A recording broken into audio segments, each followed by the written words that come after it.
Bà bê bê, mình gì? Rung sao không? Chủ tịch lãnh mà. Thì ta ngắn nào. Nhà tập bốc này cái sát ra lê phê. Cao nên xí thế nào? Hắn đi đồ bốc chúng ta rất là lâu hẳn nào, rất nhiều nào.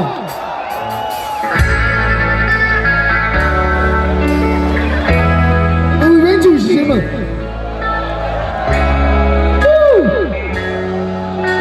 Yo ngang nguy thế nào?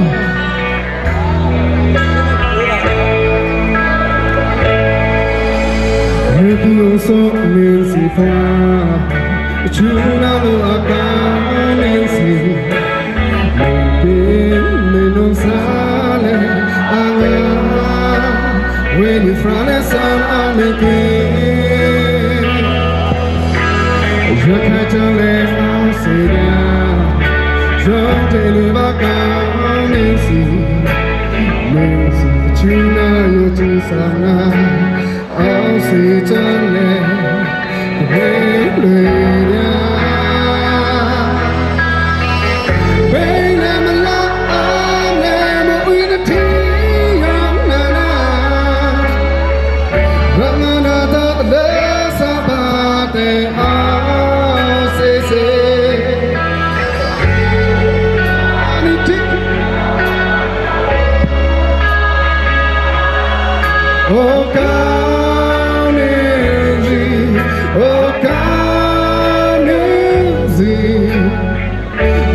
from back down and sit down. Don't you know? Hãy subscribe cho kênh Ghiền Mì Gõ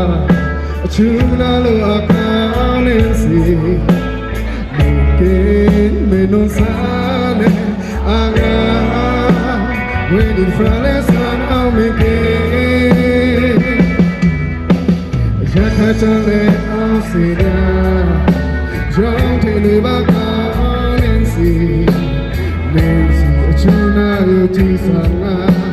Hãy subscribe cho kênh Ghiền Mì Gõ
để không bỏ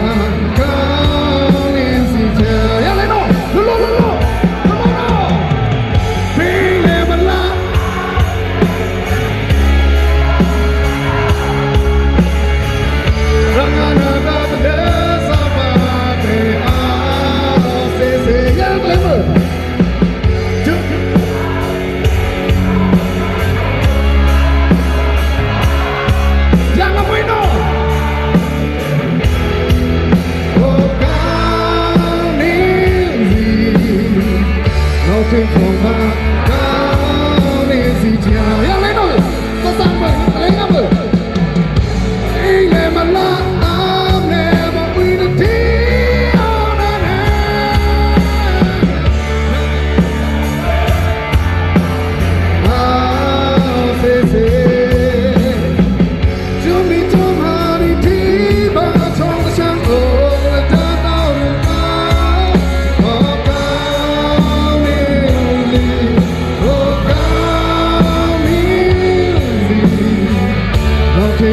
မှာ